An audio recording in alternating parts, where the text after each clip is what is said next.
Nous allons passer toujours à Londres, en 1981, et donc 30 ans, à Julia Parker, qui est bien connue en France pour son livre, je crois que plusieurs livres d'ailleurs, dont un livre d'histoire de l'astrologie, avec son mari Derek Parker.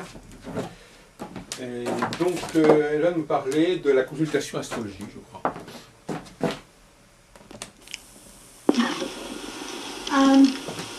And then there are the ordinary individual. There's the ordinary individual who couldn't care less about it anyway. So, okay, fair enough. But then, and this is the whole core of the people we want to reach, is the sort of person who says, oh gosh, I'm interested in astrology, would like to know more. And it seems to me that that's the real people we're aiming at. Those are the people we must work on. So, is it possible for serious astrologers to get a breakthrough in this field? Julia et Derek Parker. And I think it is possible. Tout comme il y a François et because if we can get in tune with this great field of great number of people in the human race who say, I'd like to know more about that, then we can't lose. Now, it seems to me that pop astrology in the UK has been stuck. It's been down in a rut for many years. And there's not enough done in that area to show that real astrology is marvellous and it's fun and it's exciting and it's useful.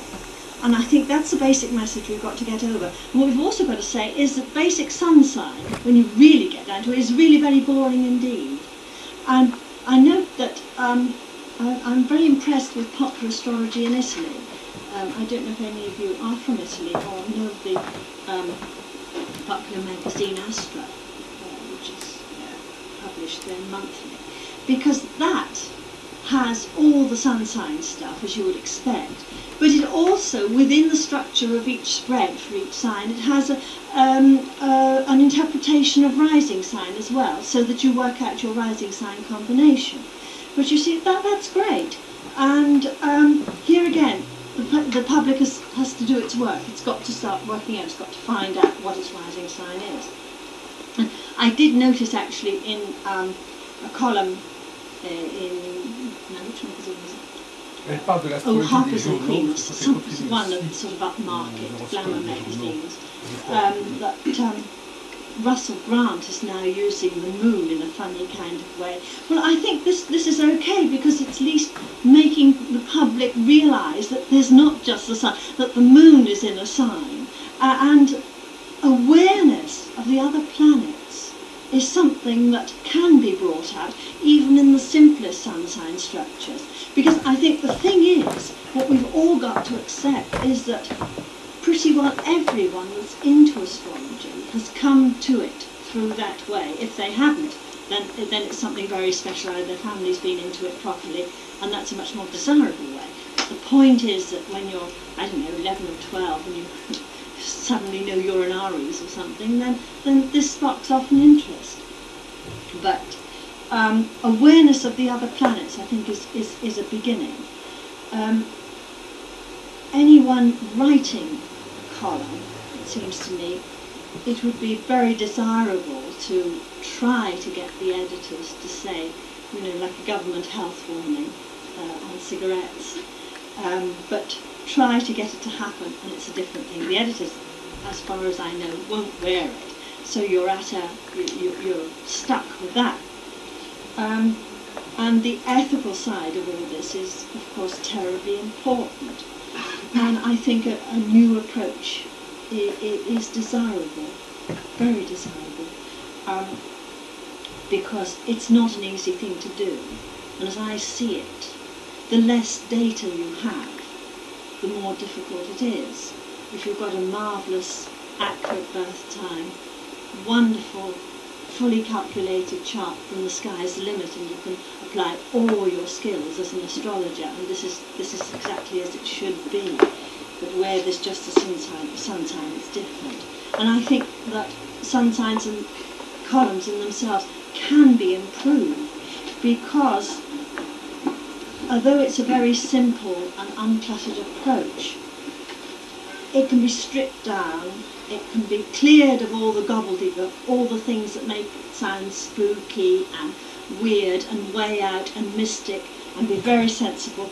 And the limitations of the solar chart can be useful. It can make suggestions. It's not going to say you're going to meet a lovely man today. It's not going to say anything like that, but it should say things like, why not concentrate on your partner at this time when the sun is travelling through the 7th house of the solar sign?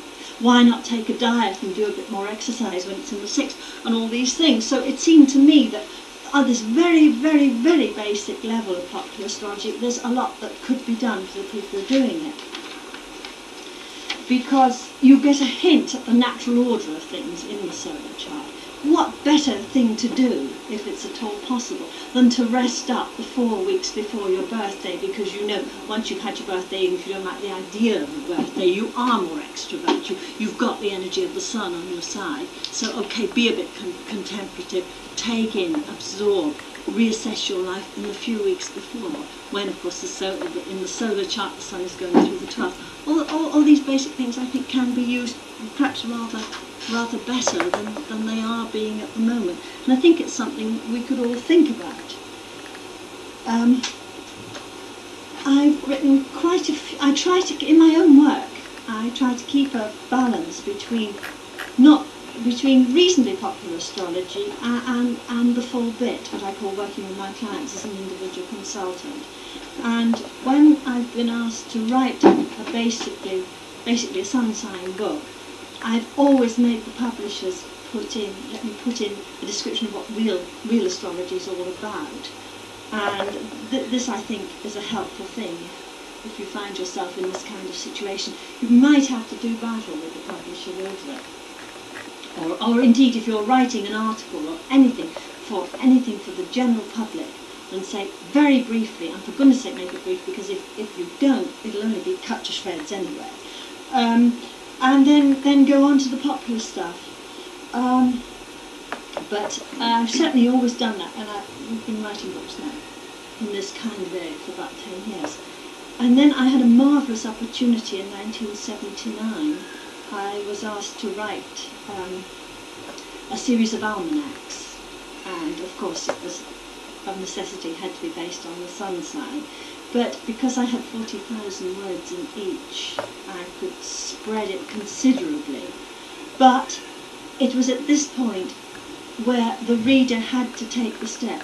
The reader can't just sit back with one of these almanacs and read. He's got to, first of all, go to the back of the book and look up a diagram which has been worked out by a chap called John Philby, who was marvellous in this calculation area, whereby you have your time of birth and it's set at the latitude of birth, and you put it across from the time to the date, and where your pencil or your ruler crosses the line, it gives you your rising sign.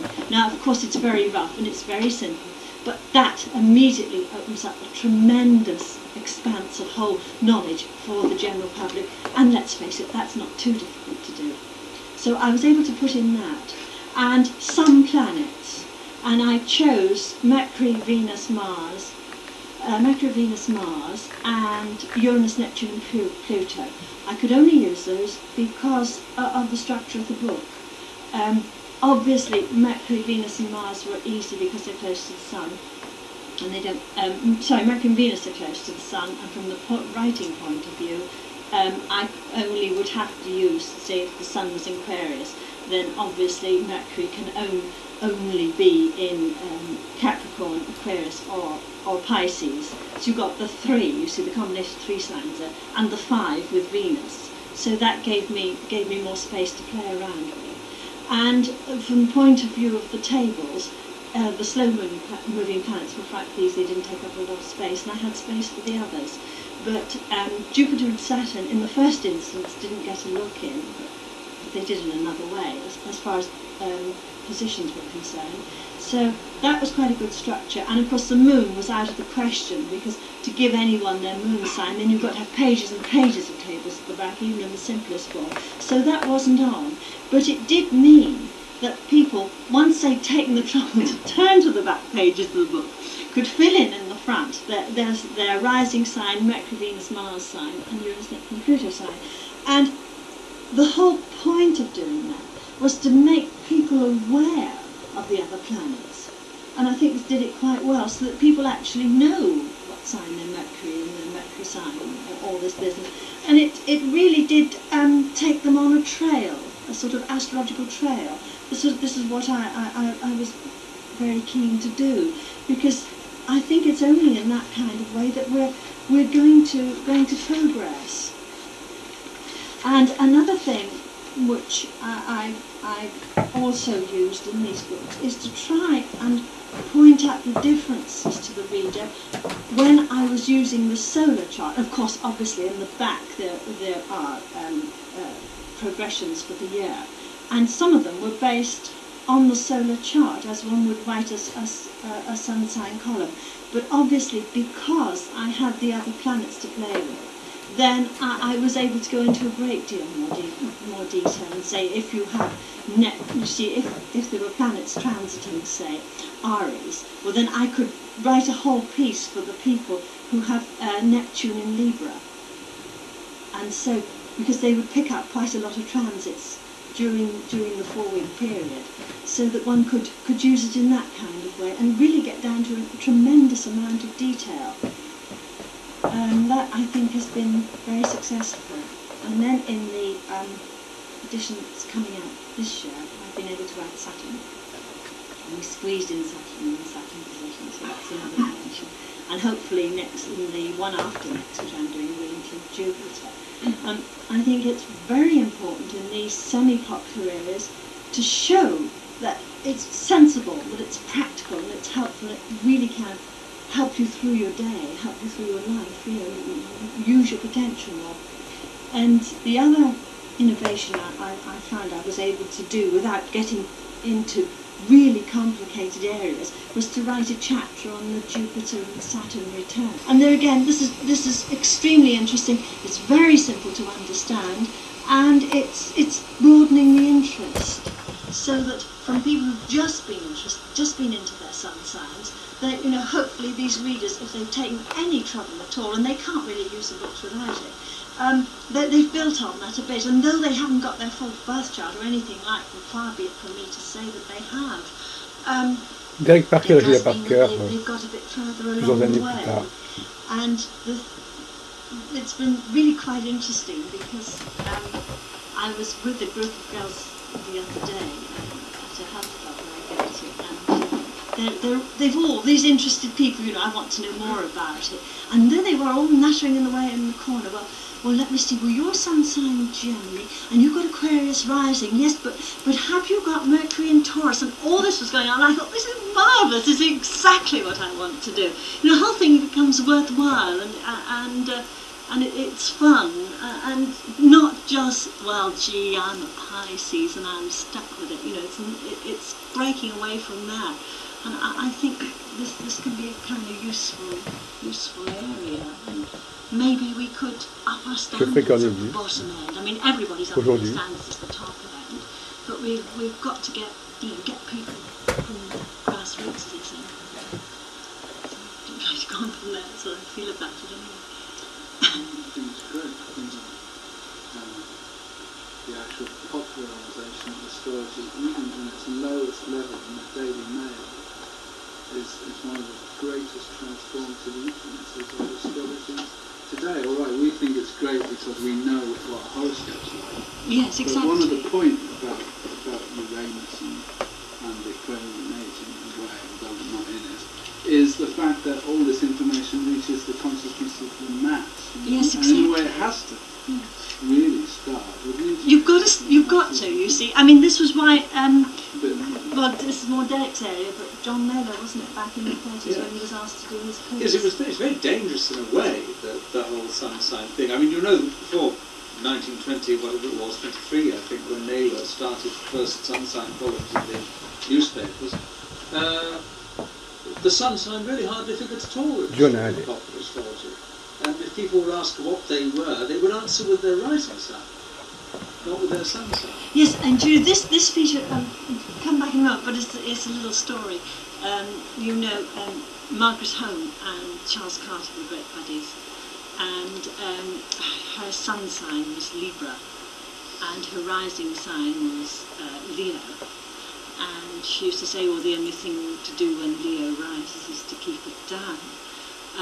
But she used to, but Carter always used to write to her as Dear Leonie, you know, all this went on. And at that time, you see, that generation of astrologers were using that. Yes, they would call themselves by their rising sign. But the problem really about the sun signs is that while the columns did get the news around, as it were, they were so much more simple, and they forced the general public to think of astrology so much more simply than, for instance, the general public did in Elizabethan times. If you look, as I was saying earlier, if you look at Shakespeare's plays, they're really quite complex, technical, astrological jokes. You go and see Twelfth Night, and you see the scene between Sir Toby and where they're talking about I've forgotten what the exact illusion is, but it's really quite a simple astrological joke. Taurus, that tips the pie, yes, isn't it? basically about medical astrology. And you get about 3 laughs, and you know there are 3 other astrologers than Mouse. Now, Shakespeare was writing for a popular audience, and he wasn't going to put jokes in his plays which only get 3 laughs. And obviously the Elizabethan audience knew a great deal more about astrology than the general public today. Because the general public had been forced into the decision of thinking that sun sign astrology is all, and this is what we've got to reverse. You see, we've got to build on that and say, okay, well, there's the basis if you like. I mean, use the rising sign if you'd rather, probably sounder, but the sun signs there, and this is what's. The editors are the problems. I mean, they won't, for instance, they will not get away from the stars. You explain to your blue in the face that astrology has absolutely nothing to do with stars, but they are fixed with your life in the stars, you know, and you could try to get them to call it something. Even zodiac. Yeah, just zodiac or sun signs or something like that. No, it's got to be the stars. And it is terribly difficult to get them away from this sort of idea. Practical suggestions that you can do to as you know the problem for quite a while. And what do you think is the next stage of reaching the public? Well, I think to be really straightforward and uncomplicated when you have the chance to be interviewed. If you perhaps phone in programs on radio and that sort of thing. Not to preach, never to be afraid to say when someone says, well, some difficult problem and you don't know the answer, to say, quite frankly, I'm sorry, I don't know, but it seems to me that. Never to be afraid to sort of hold back, because very often astrologers, because they feel so strongly and they know the discipline is marvellous and it works, they get over het up about it. And therefore they go over the top, and that's the last thing to do, especially when you're involved in the media.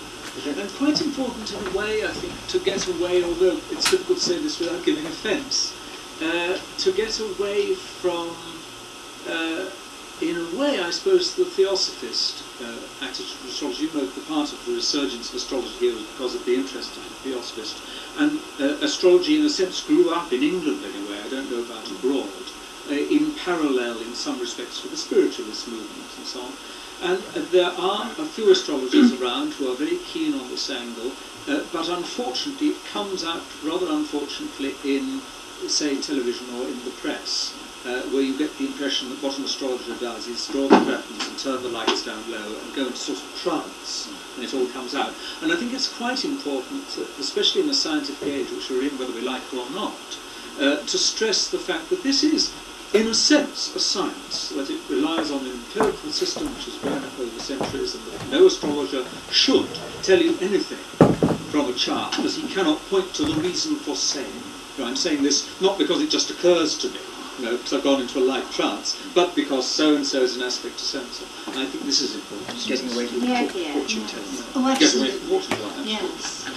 And I was thinking, rather with television interviews and radio interviews, which are very difficult things to cope with, we're talking about actually reaching the public, right? just methods of getting through to the mass audience. You know? Well, you can do it on television. I think we ought to talk about. Haven't the BBC got a charter? Zodiac So and Co. they have to put someone like a debate against you as well. Yes, they usually do, and it depends what they're like. It can be quite amusing because it's usually an astronomer or a physicist, and what are they dealing with human problems anyway? And the great thing is to be as calm and as careful as possible, and as I say, not to get het up over it. And that can be tricky. But usually the people who have closed minds, this terrible group of scientists particularly, they usually make fools of themselves anyway, because they get it wrong somehow what they do know. And it is quite difficult to keep one's cool sometimes, but it's very important. But we, I don't know if anybody's from the southwest area, but BBC One in Plymouth had a marvellous series of programmes. They were copied for 6 programmes for the network, which were terrible, and the whole structure of them was broken down, and it was nothing. But when we did them originally in the West Country, we had myself and a graphologist and a harness. We were given basic data, and it was totally blind. We had no idea who it was.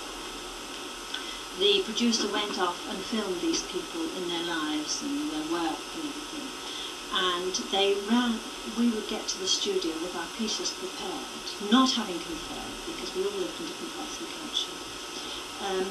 Then they would run the film to the studio audience. We couldn't hear it. And we would each go to a rostrum and do our piece. And they would show the victim in an insert on the screen. And obviously the audience watched the reactions and was greatly impressed. And then the person would come on. And this was marvellous because at the beginning of each one, for instance in my case, I was able to say whether we had a good, if the birth time was shaky, I could say, well, we have an uncertain birth time here, but this person was born so and so and so and so. They would come into the chart and fill the screen, and I could point to it and show the planets and say, I'm saying this because di-da-di-da-di-da-di-da, you see. And this was marvellous. We did 20 programmes like this in the southwest. Did some good stuff as well, actually. It was very The good. other thing is it's And so important to make simple points and what may appear to be rather silly points, I think, in relation to the public, because these are the ones that strike home. I mean, you can talk in a situation like that about someone's inner life, and you may be very, very accurate, but since only you and he knows, and he may be denying it, there's not much point. But for instance, I mean, there was a marvellous moment in one of these when the baritone Benjamin Luxon was the subject and was sort of shown in insert. And Julia, just as a throwaway at the end, and I forgot on what astrological basis she said this. Mars rising in Leo, and it formed a midpoint with something else. Anyway, she said... and I think this subject might blush very easily. And instantly on the screen, up came, in colour, up came this dark red blush. Now that point is worth untold articles in the press about astrology. I mean, all right, it's a very simple point, and it's but nothing you can't for deny us. it. It's nothing for us. Exactly, but my goodness, it is for the general public. And this is the kind of point, one's got to try and make if one can, I think. But that happens in consultancy situations. I noticed that before you've got a client actually listening to, you've got to tell them something very simple. Yes, of course you have. Yes, then they come of to you. course. It's terribly important. Yes, yeah. I mean, we had some frightfully interesting things. You may, or if you've heard of Rosie Swale, you'll know who I mean. And she was one of the subjects, and the birth time was uncertain, and I can't quite remember the chart. I think it was Libra rising. The moon was under the ascendant, and the birth time was shaky, and we had Venus at the top, squared by Pluto and something else across, and caught in branches. Absolutely ghastly. And I thought, ooh, I think this girl was adopted. and I went back to Everton, and it said possibility of danger at birth, being born, or the mother was in danger at birth. And I thought, well, you know, I had to stick my neck out because of the birth time. And I said, I thought that the mother was in grave danger when the subject was born, and that probably she'd been adopted. And she came and said, yes, by the way, my mother was dying of TB when I was born, and I was adopted and lived with the postman down the road for the rest of my life. And she had carried out that pattern herself, because on one of her long cruises on a catamaran she gave birth. And, you know, I mean, it makes the whole audience go, oh! You know, and that sort of thing. You've got to stick in it. You might be absolutely wrong, but it is worth it. Because nobody minds if you're totally wrong, strange as it may seem. They say, oh, well, you know, he's got it the wrong way around, and at least it had a go. No. This is the other thing, I think, that you must not be afraid to explain that there are some things astrology cannot do. It's ever so important. And you know, to admit that, I mean, people are always coming and saying, what am I then? What am I? You know. And it's very easy to make a guess. But you see, then if you're wrong, you've got to explain, well, it may be because you're more physically like your rising sign, or because you have several planets in a particular sign. So there are some kinds of things which, in a sense, is unwise. How would you get out of the situation? Oh, it's marvellous. There's a lovely, easy way out of that one, if you get it wrong. You say, well then, my dear, I think you've got a frightfully strong moon. It's like, I mean, how would you not get it? How would you explain that you weren't prepared to guess? Oh, I just say, well, I say people who are just getting into astrology are frightfully good at this sort of thing because they have an instinct which, the more involved you get, you tend to lose. It's true. It's true. I think Everyone else can do signs I can't. Yeah, that's right. And I say, if I let my astrology infiltrate into my life like that, I would take no one at their face value. And I prefer to accept people on their own terms, so I cut myself off from it. Which is absolutely true. I mean, you know, when you first get into it, you sit opposite a chap on the tube the first night. You know, but let's face it, when you've been working at it a few years, this is no good thing to do. It's like a psychiatrist. Yes, I mean, a psychiatrist. I've had this funny dream. Yes, I mean, a psychiatrist friend of ours really warned me about this. He said, look, you know, you must cut yourself off and just accept people. And I think it's quite important, actually. And then, of course, if they want a free consultation, you're very capital if you're in the mood to be very, very helpful, then that's all right. But if, you know, if there's a nice little group playing over there and you want to dance with some guy you've seen down there, you say, excuse me. But it is a question of keeping a balance around. We had a workshop yesterday on computer astrology, and talking to other computer astrologers who are working on this, we discovered that the market is getting less and less computer astrology. It's quite strange. Either, do you think it's been saturated? I think because people think it's so dull. You mean the interpretations? Yes, so far. Yes, well look, if you get a computer astrology thing, it's totally unselective, isn't it? And so you read it through for your career, and you'll find they've made about 137 suggestions, and that's no exaggeration, because every little aspect has got what should be good. It's not synthesised. It's a shame because it's getting better all the time. So there are people working on getting the programs very sophisticated. Yes. But the public have been so saturated with rubbish that now they're frightened to touch computer astrology. It's a great pity, but it's improving. When the early computer astrology came out, those things they were real. I think what's happening is that more astrologers are using computers for calculations, so it's being used that way to save on maths. Yes. And the interpretation side is